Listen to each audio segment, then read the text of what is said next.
בצידה של קבלת הספירות שעסקנו בה, שהיא באמת באה לידי ביטוי, סוער, פורה מסוף המאה ה-12 לתוך המאה ה-13, שבחצי האחרון, השני של המאה ה-13, יש לנו את יצירת המופת של קבלת הספירות, ספר הזוהר. באותה תקופה עצמה, בצידו של הזרם הקבלי הזה, מתפתח זרם קבלי אחר, שהדמות המחוללת שלו, הדמות המרכזית שלו, הוא אדם בשם אברהם אבולעפיה. הקבלה הזאת היא מכונה, או מכנה אותה אבולעפיה עצמו, מול קבלת הספירות, הקבלה על דרך השמות, או הקבלה הנבואית, שני ביטויים. ואנחנו נעסוק בעצם בזרם הזה, שיש לו השפעה משמעותית על תולדות המיסטיקה היהודית בכללה. ויש פה דמות, באמת דמות מרתקת, סוערת, אדם פורה מאוד, שנולד בסרגוסה ב-1240. גדל, לומד בבית, בגיל 18 אביו נפטר, והוא מקבל חינוך בסיסי, חינוך יהודי בסיסי, של מקרא, של משנה. הוא אגב לא שייך לעולם הרבני, הוא מעולם לא נעשה לתלמיד חכם מובהק, כמו מקובלים אחרים שעסקנו בהם, כמו הרמב"ן למשל, רבי משה בן נחמן. הוא מקבל חינוך בסיסי של מקרא ומשנה. בגיל 18 כדרכו הוא היה אדם שנסע באדם של מסעות. הוא יוצא, אחרי פטירת אביו, הוא יוצא מספרד למסע, לגילוי הסמבטיון במזרח, והוא נוסע לארץ ישראל, לסוריה. בעקבות מלחמות אזוריות שמתחוללות שם, הוא מסתובב באזור הזה, הוא מגיע לעכו. מעכו הוא עובר ליוון ואיטליה. בשנים האלה שהוא נמצא ביוון ואיטליה, הוא עוסק באופן אינטנסיבי במורה נבוכים. זה מאוד מעניין. הכתיבה שלו על מורה נבוכים, הוא כותב כמה פירושים על מורה נבוכים, והוא קורא אותו כמיסטיקן.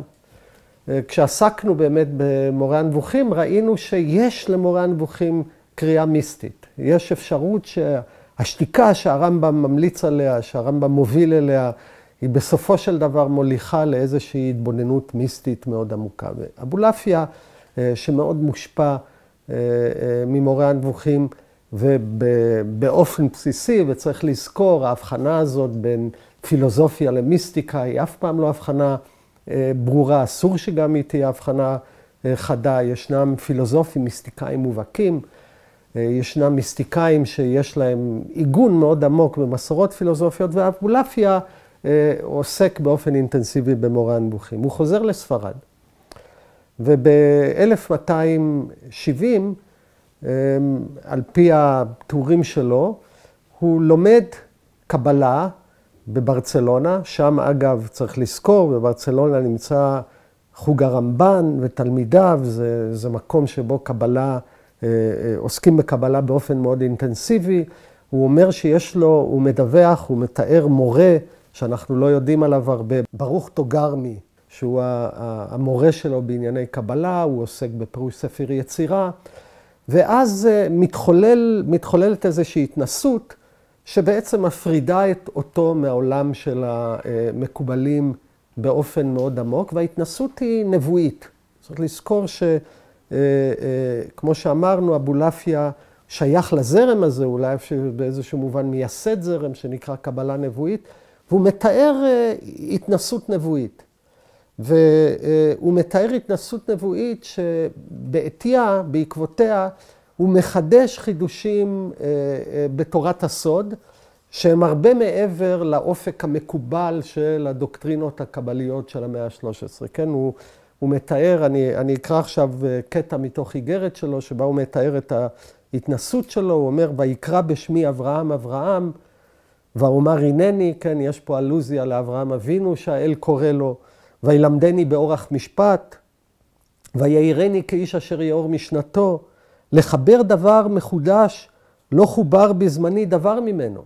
צריך להבין, פה אגב הוא מתנגש באיזשהו מובן עם מסורות שאומרות שקבלה כשמה כן היא מסורת, שלא מוסיפים עליה שום דבר, שאסור להוסיף עליה. פה הוא מתאר בעצם את עצמו כנביא, שמחדש דברים בעניינים קבליים. צריך לזכור, ואנחנו עסקנו בזה כשעוד עסקנו בתפיסות חז"ל, העולם היהודי חתם את הנבואה, נבואה נסתלקה מחורבן הבית ואילך, כן? משחרב בית המקדש. יש איזה חשש מהיסודות האנרכיים, הלא נשלטים של הקול הנבואי. הנה בא לנו פה מיסטיקן ואומר, אני נביא. ואז הוא אומר, והכרחתי רצוני והשלחתי יד במשהו למעלה מיכולתי מעט. הוא אומר, יש פה איזו התנסות שהיא מעבר לגבולות ההכרה האנושיים הרגילים. והוא מתאר אגב מאבק. בראותי דורי, קוראים אותי מין ואפיקורס, היומרה הנבואית שלו הפכה אותו למין ואפיקורס, בעבור שהייתי עובד אלוהים באמת, ולא כפי דמיון העם ההולכים בחושך. ובעבור היותם הם ודומיהם נשקעים בתהום, היות והאנשים האלה שתוקפים אותי על זה שאני מין ואפיקורס, שאני כופר, הם שוקים בתהום, היו שמחים כשהיו יכולים להשקיעני גם אני באבליהם ובמחשך מעשיהם. האנשים האלה שנמצאים בחושך שמחים שהייתי מצטרף לחושך שלהם. החלילה לי מעשות זאת, כי לא אעזוב דרכי האמת בעד דרכי השקר. זאת אומרת, יש לנו פה כבר תופעה מאוד מעניינת של מקובל שטוען להתגלויות נבואיות, והוא נמצא בלב פולמוס. אני רוצה להעיר, זה דבר מאוד מעניין. יש לנו אגב עדות ישירה על מי שמתפלמס איתו.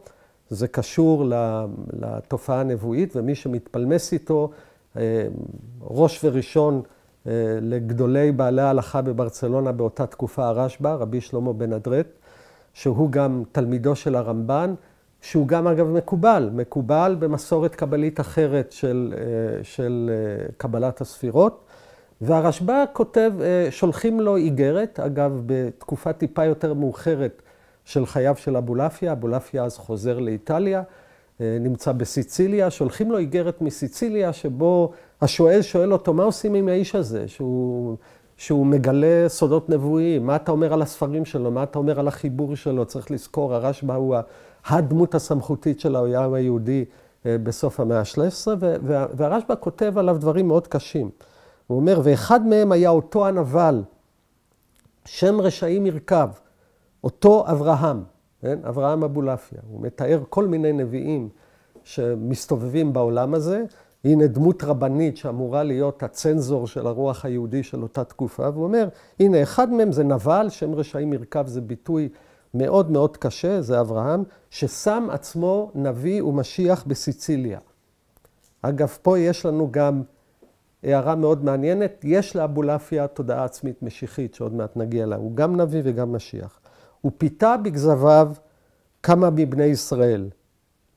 ולולי שסגרתי הפתח בפניו בחמלת השם, עם רוב כתבי קהילות הקודש, זאת אומרת, אני כבר פעלתי נגד האיש הזה, ויכול להיות שהוא פועל נגדו כבר בברצלונה. הוא אומר, אם לא הייתי עושה את זה, ומארגן איזושהי חרם קהילתי מולו, כמעט שהתחיל והיה מחלה ברוב דבריו הדמיוניים והכוזבים, שהיו כחוכמות רמות לאוויל, ושנתן דעתו עליהם כמה ימים ובתדהמה.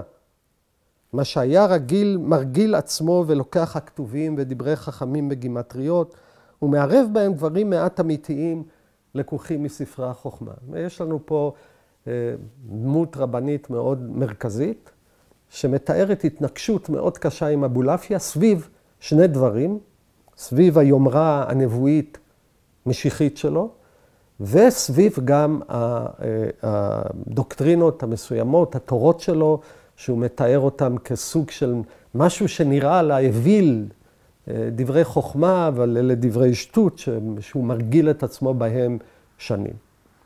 אז יש לנו התנגשות מעניינת. אגב, צריך לחזור לנושא הזה, כי הוא הרבה מעבר לרגע הזה. זה רגע מאוד מעניין בתולדות המחשבה היהודית, בתולדות ההגות היהודית, של התנגשות של הקול הנבואי עם בעל הלכה. ואנחנו רואים שהפסקת הנבואה, יש בה עיקרון שמרני מאוד עמוק. כן? יש פה אדם שמעצם העובדה, אגב, עוד לפני שבודקים מה האדם אומר, ברגע שהוא מצהיר עצמו כנביא, הוא שם את עצמו בעצם תחת איום של צנזורה, של השתקה, כמו שהרשב"א מנהל מולו. והאיגרת הזאת שבעצם קראנו בהתחלה, היא איגרת כבר תשובה של אבולעפיה שנמצא בתוך פולמוס. אבולעפיה עוזב את ספרד, יכול להיות אגב שזה קשור לפעולות האלה שמתבצעות נגדו בספרד, שהרשב"א מעיד שהוא כבר ביצע אותם בתקופה קודמת. הוא חוזר לאיטליה. באיטליה הוא בעצם מבלה את ימיו עד למותו, כנראה. ב-1280 הוא עושה דבר חריג מאוד, אופייני אולי לאיש. הוא, מתוך התודעה המשיחית שלו, פונה לרומא להיפגש עם האפיפיור. צריך לזכור שיש בתפיסות המשיחיות היהודיות, שהעידן המשיחי מתחיל, הרמב"ן אגב, רבו של הרשב"א שדיברנו עליו, כותב בפולמוס שלו עם הנוצרים, הוא מתאר את התפיסות המשיחיות היהודיות, הוא אומר, יהיה נקודה מסוימת שבו יבוא המשיח לפני האפיפיור, ויגיד לו בעצם שלח את עמי. יש פה איזה מין חזרה לעימות של משה עם פרעה, ואבולעפיה, שיש לו דימוי עצמי משיחי, שזה דבר מדהים מבחינת התפיסה העצמית שלו, הולך לפגוש את האפיפיור. והוא שם את נפשו בכפו, זה לא עניין פשוט ליהודי שלא מוכר, שאין לו שום סמכות קהילתית להופיע בפני האפיפיור ולהתריס מולו שעוד מעט הוא מורד מכיסאו לטובת הגאולה היהודית המתחדשת. האפיפיור הזה כנראה אולי למזלו של אבולעפיה, ניקולס השלישי, נפטר כשאבולעפיה בשערי רומי. אבולעפיה כולאים אותו לתקופה של בערך חודש, הוא משוחרר. האיש הזה הוא מאוד סוער. בתקופה הזאת באיטליה יש לו בית מדרש סביבו, יש לו תלמידים, והוא כותב את רוב כתביו הקבליים, יצירה מאוד עשירה של טקסטים. מה בעצם ליבו של העולם המיסטי של אבולעפיה? אבולעפיה אומר באיזשהו טקסט, הוא אומר, אני רוצה בעצם, כל ענייני הוא להתיר את קשרי החותמות. אני רוצה לדבר על הביטוי הזה, כי הוא גם ביטוי מאוד מעניין בתולדות המיסטיקה בכללה. מה זה קשרי החותמות? מה זה להתיר את קשרי החותמות? התודעה שלנו, כך מתאר אבולעפיה, היא בעצם כלואה במרחב של נתוני החושים שלנו. בעצם, כשאנחנו שואלים מה תופס את המרחב התודעתי שלנו, כל מיני אובייקטים שאנחנו רואים בעולם, שהם, המחשבה שלנו מתנהלת סביבם ואודותם, והיא בעצם מוכתבת או כלואה בתוך עולם הרשמים האלה. וכמו בתולדות המיסטיקה בכללה, חלק מהעניין המיסטי הוא להרחיב את מרחב התודעה להשגות, לתפיסות תודעתיות, למצב תודעתי שהוא הרבה מעבר לכלא החומרי, הנתון שבו נמצאת התודעה. ואבולעפיה הוא מתיר, הוא משחרר בעצם את הנפש, את התודעה מהאחיזה שלה בזמני, אל מרחבי תודעה אחרים שמייצרים התגלויות במרחבים רוחניים הרבה יותר עמוקים מהמצב הנתון של התודעה היומיומית של כולנו. בעצם במובן מסוים אנחנו כולנו עסוקים איך נקרא לזה, בתחזוקת החיים.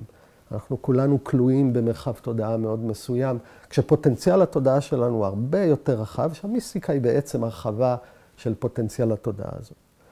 איך עושים את זה? וכאן מגיעה תרומה מאוד ייחודית של אבולעפיה כמיסטיקן יהודי, ואולי גם בתולדות המיסטיקה בכללה. התודעה צריכה אובייקט אחר, אובייקט שהוא הרבה יותר נשגב, שהוא לא סוגר אותה בתחום המרחב הגשמי הזה, והאובייקט הזה הוא אגב לא אמיתות מופשטות, הוא לא, אוקיי, בוא נחשוב עכשיו על מתמטיקה כל הזמן, כי גם האמת המופשטת עצמה, יש בה איזושהי היקבעות.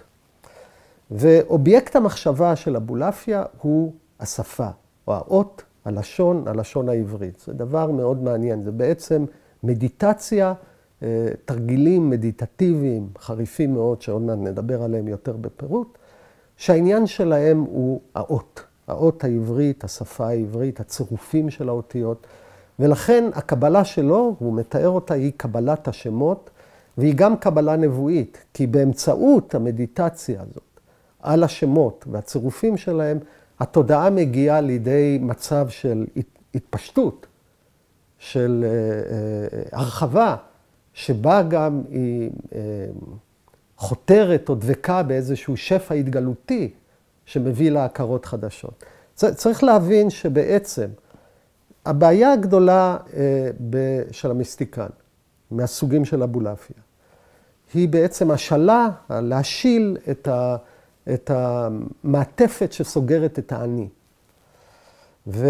והטכניקה שבה הוא מתאר היא בעצם טכניקה לשונית. למה השפה? השפה היא קודם כל גורם מופשט. היא לא נמצאת כאובייקט בשום מקום, אי אפשר ללכוד אותה. אגב, השפה כמטאפורה או כמדיום של ההוויה האלוהית היא דבר מאוד מעניין. כי היא אגב נמצאת בכל מקום והיא לא נמצאת בשום מקום. יש לה גם מרחב של פרמוטציות, של הטיות, של צירופים, שהוא אינסופי. וגם השפה נתפסת בתפיסה הזאת כגורם לא הסכמי. זאת אומרת, שאנחנו אומרים, זה דבר מאוד מרכזי בתפיסת השפה של אבולעפיה ובכלל בתולדות הקבלה. כשאנחנו אומרים למשל את המילה כיסא, המילה כיסא לא מציינת כיסא בגלל שכך הסכמנו, או בלשון ימי הביניים, אלה שטענו שהשפה היא הסכמית. הסכמנו, זו קונבנציה, אפשר היה לקרוא לכיסא בשם אחר. יש לזה שמות אחרים, שפות אחרות, נקרא לזה צ'ר, שרפרף, כיסא נוח, יש כל מיני שמות, כל השמות האלה הם הסכמיות. לפי אבולעפיה, הזיקה בין מילה לאובייקט היא זיקה פנימית, היא זיקה מהותית, בעיקר בשפה העברית שהיא שפת האל בעצמו, היא השפה של המחשבה האלוהית בעצמה, היא השפה שבעצם מהווה את התשתית של היקום. פה צריך לזכור שעוד מימד רליגיוזי של השפה כמדיום בתוך הקבלה הלשונית הזאת, זה הרעיון בעצם שהשפה היא כוח בורא, היא כוח יוצר, היא בעצם מעמידה את העולם איכשהו. ויאמר אלוהים יהי אור, בכוח המילה גם נבראת ההוויה. בלב השפה, בשיאה של השפה, נמצא המילה, השם המופשט ביותר, יסוד כל ההוויה כולה, שממנה בעצם כל שפה שואבת את כל המשמעות שלה, וזה השם המפורש, שם י' ה' ו' ה'. אחרי הכל,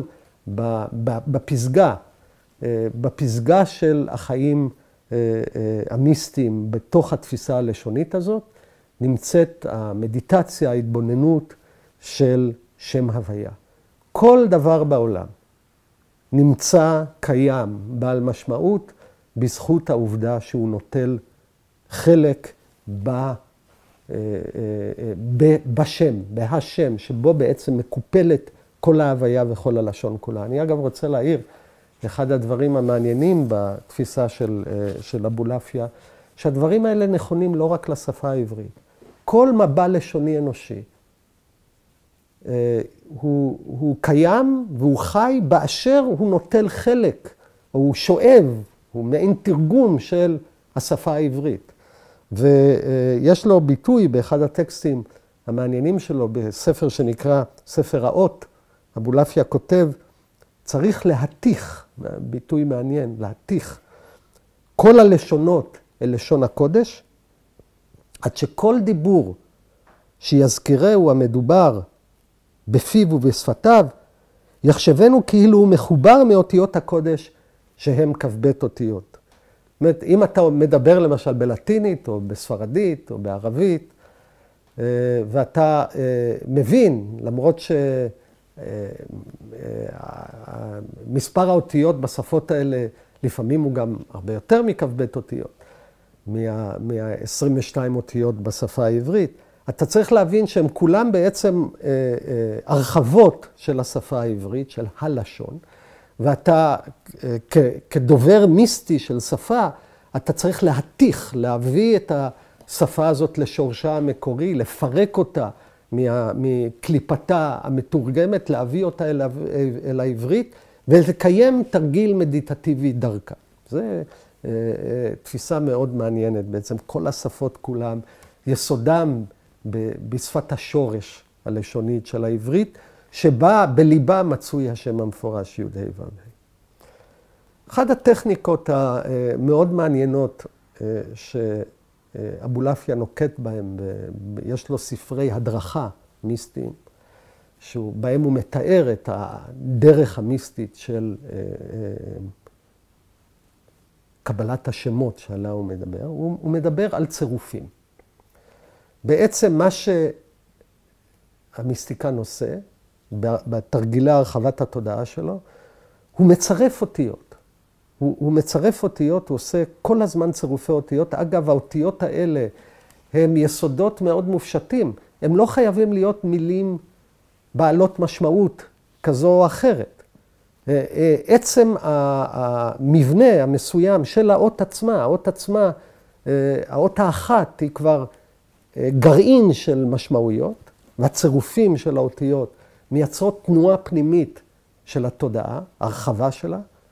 ויש לו באחד הטקסטים שלו, בספר שנקרא גן נעול, שבו הוא עושה אנלוגיה מאוד מעניינת בין מה שהוא קורא צירופי האותיות למוזיקה. ופה אגב יש פה איזו אנלוגיה מאוד מעניינת בין החוויה אנושית מוכרת של ההתנסות המוזיקלית שלנו. אנחנו מתנסים במוזיקה, יש איזו הרחבה של התודעה. המוזיקה היא גם אגב יסוד מופשט. הרמב"ן, משה בן נחמן, כותב באחד הטקסטים שלנו, אין לנו דבר יותר דק מן המוזיקה, כן? הקול הזה שהוא קול נוכח, אבל אי אפשר לאחוז בו. והוא אומר, וכשהוא מתאר את טכניקת הצירוף של האותיות, בספר שלו, גן נעול, הוא אומר את הדבר הבא. ודע כי הצירוף דומה לשם האוזניים. הצירוף הזה של האותיות דומה למה שאנחנו שומעים באוזניים, כי האוזן שומעת, והקולות הצטרפו לפי צורת הניגון והעברה.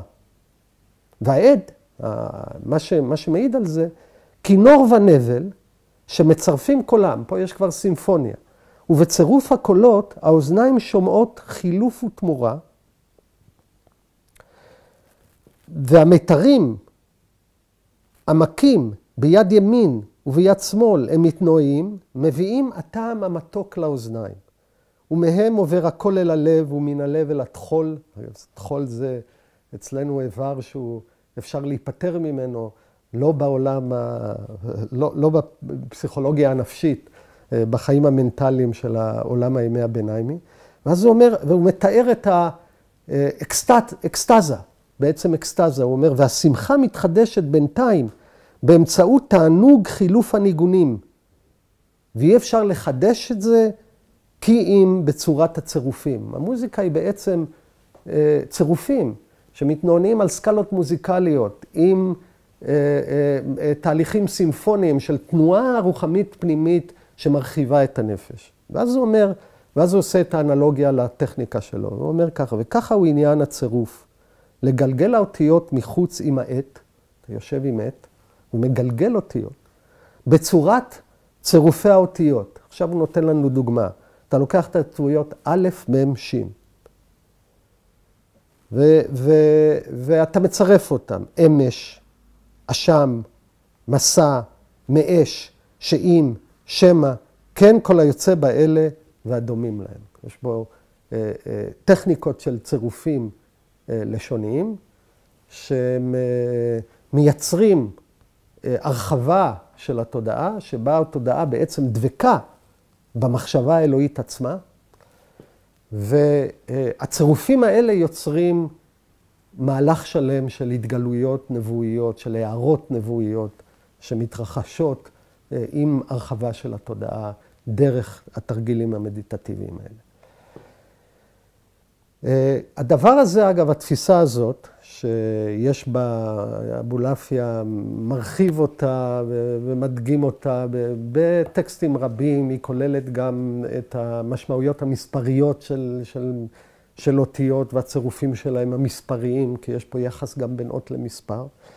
יש לה אגב השלכות רדיקליות מאוד על טכניקת פירוש התורה. כי התורה עצמה, ואנחנו כבר דיברנו על זה כשעסקנו בתפיסת התורה של המקובלים, התורה עצמה נתפסת בעולם הקבלי כשמו של האל, או כשרשור שמות של האל, שבהם היחידה הבסיסית היא לא המילה, אלא היא האות. והרמב"ן, שעסקנו בתפיסת התורה שלו, אומר, כן, אפשר לתאר את התורה ברצף אותיות, באותו רצף אותיות, אבל בחלוקה אחרת של שמות. כן, במקום בראשית ברא אלוהים, היינו אומרים בראש יתברא אלוהים וכו' וכו'. היינו מחלקים את האותיות. אבולעפיה מוליך את זה, אם נרצה צעד נוסף. אצלו האות היא באמת אבן הבניין של הטקסט הקדוש, אבל הסדר הוא מקרי. זאת אומרת, יש פה תהליך פרשני שבו בטכניקת צירופי האותיות, אתה כותב טקסט אחר, לא על ידי חלוקת רצף האותיות הקיים למילים אחרות, אלא על ידי ערבוב מחדש של האותיות. היית יכול למשל להעביר את האלף שנמצאת כאות השלישית במילה בראשית, להתחלת האות, להתחלת המילה. הטקסט בעצם כיחידה סמנטית שמעבירה ממסר, מאבדת את היציבות הסמנטית לגמרי. פה יש פה איזו תפיסה, אם נרצה, שמפרקת את הטקסט לגמרי, ומייצרת מרחב משמעויות כביר, שהם הרבה מעבר למשמעות הישירה של החיבור. אנחנו יכולים לראות למה אדם כמו הרשב"א, כשהוא קורא חיבור של אבולעפיה, כשמביאים לו איזשהו טקסט, והוא רואה את המדיום הזה של הרכבה חדשה של מילים, כתהליך פרשני, שמאחוריו גם מגובה טענה נבואית, והוא יודע שהמסורת פה תתערער לגמרי מהמבנה היציב שלה. והוא רוצה בעצם לסגור את התופעה הזאת סופית.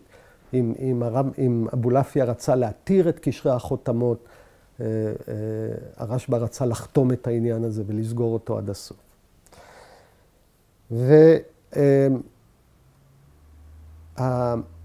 בספרי ההדרכה של אבולעפיה מתוארים דברים, ובמובן הזה הטקסטים האלה הם יקרים, הם נדירים מבחינת תולדות המיסטיקה היהודית, כי הוא מתאר תהליכים של מה שאנחנו מכונים החוויה המיסטית.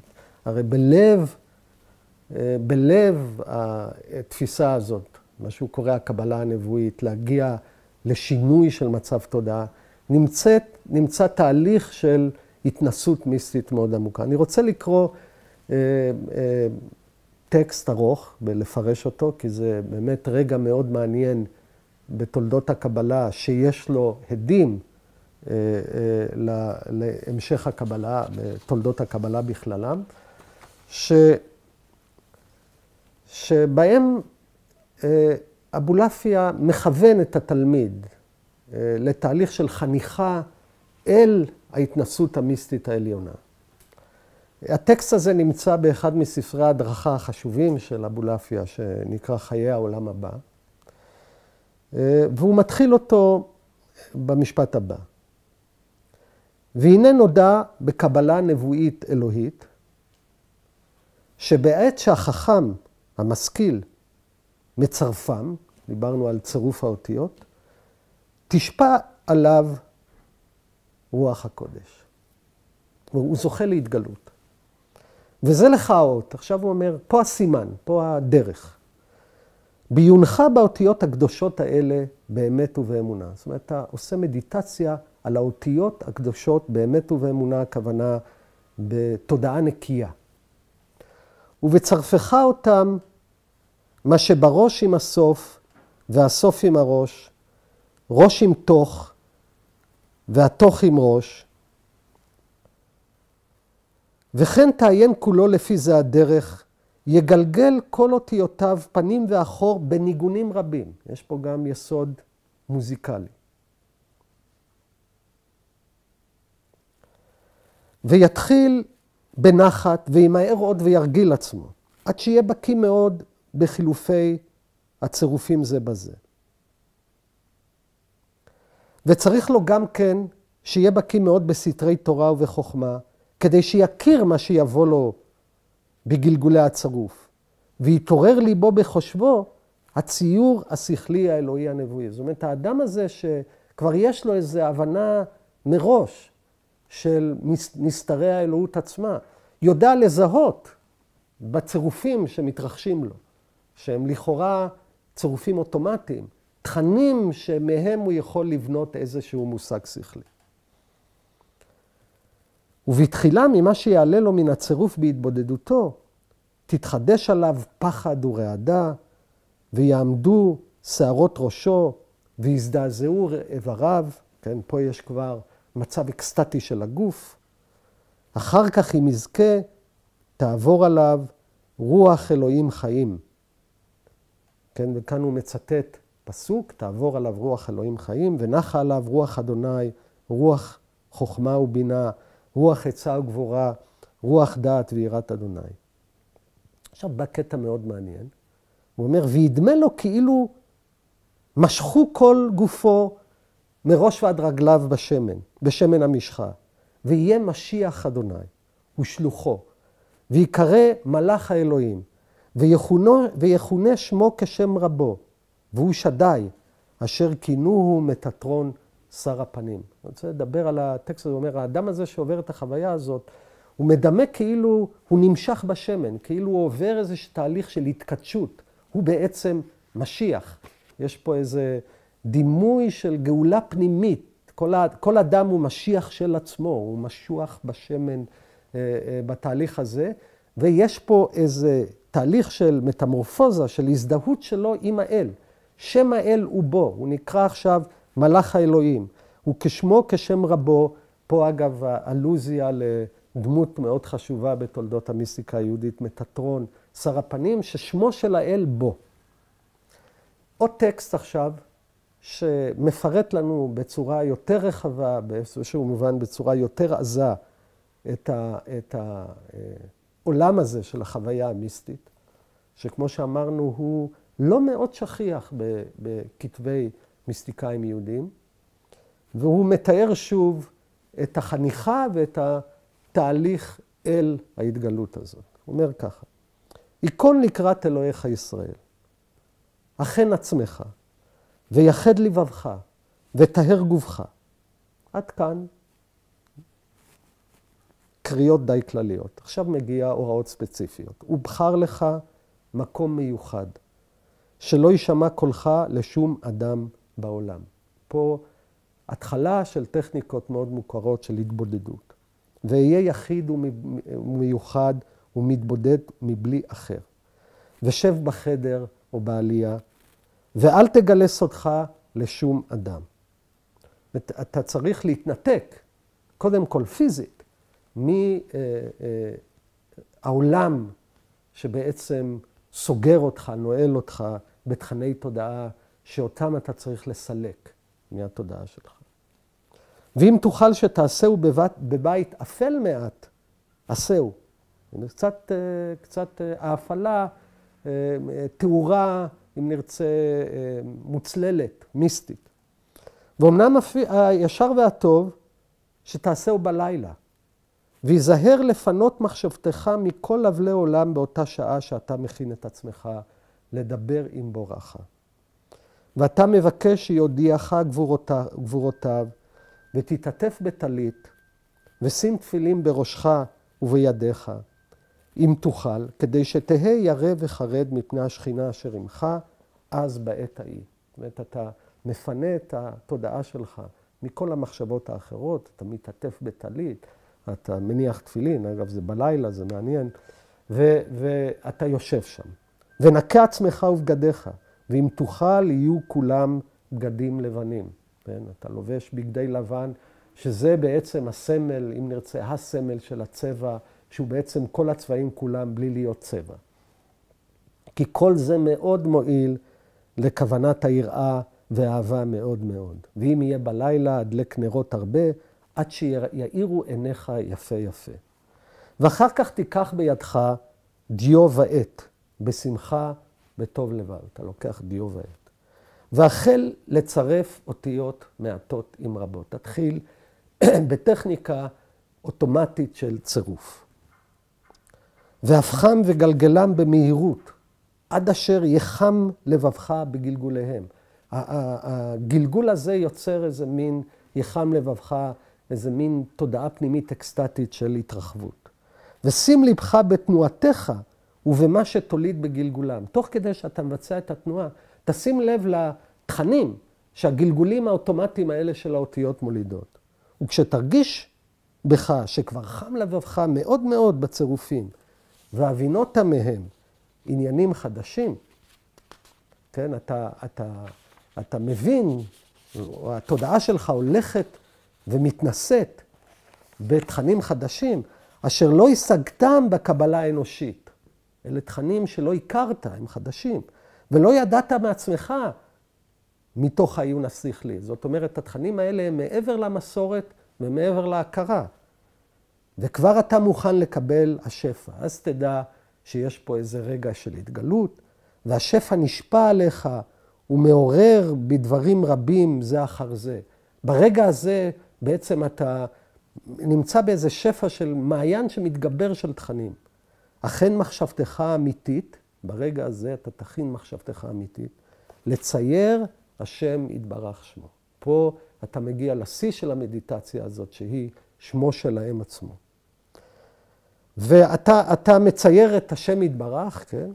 ואתה עכשיו בתוך הפמליה הזאת של אתה מצייר את השם יתברך ואת מלאכיו העליונים, לציירם בלבבך כאילו הם בני אדם, עומדים או יושבים סביבך, ואתה ביניהם כמו שליח המלך, ועבדיו רוצים לשלחו, ויש פה איזה תיאור של כניסה למרחב שמימי מלאכי.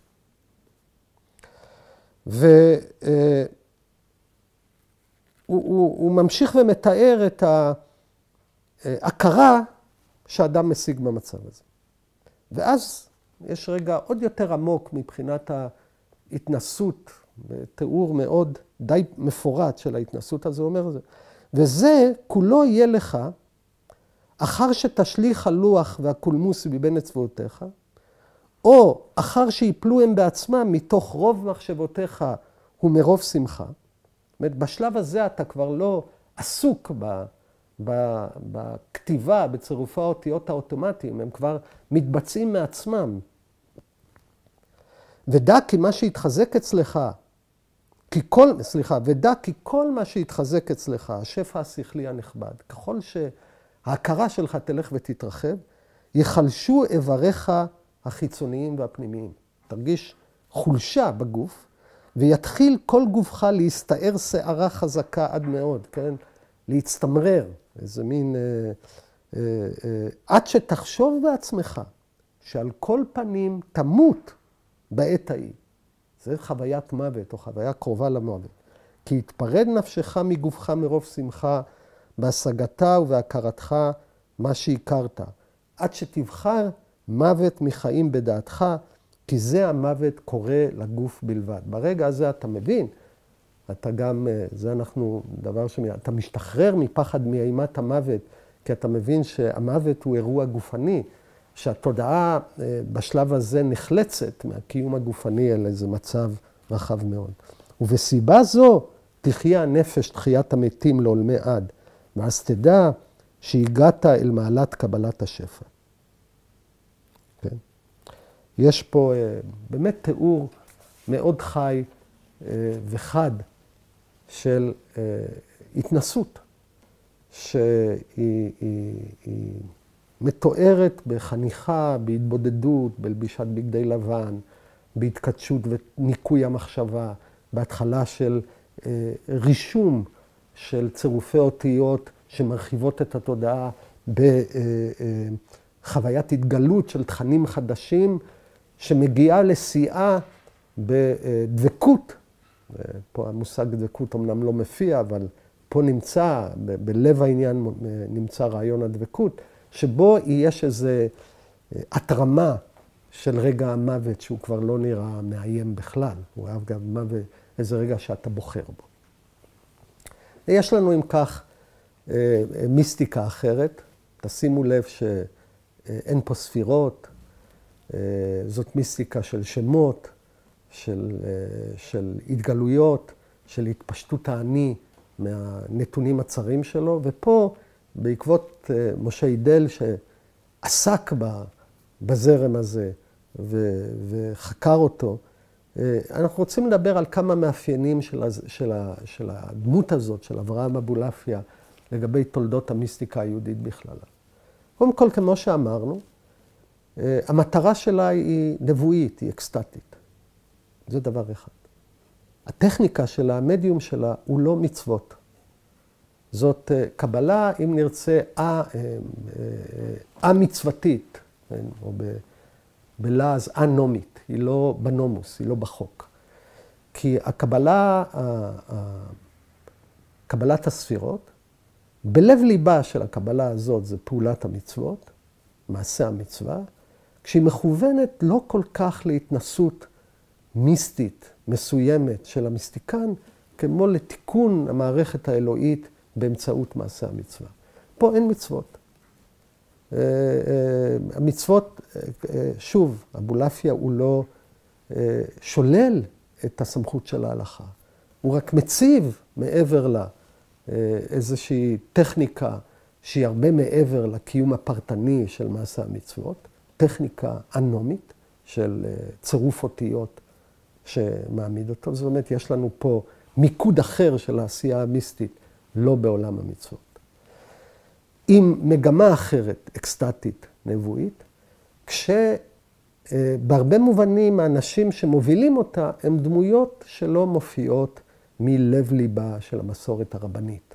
הם לא בעלי הלכה, הם גם אגב, כמו שראינו במקרה של אבולעפיה, מקיימים איזושהי התנגשות עם בעלי ההלכה הסמכותיים מכוח העוצמה המיסטית שלהם עצמם.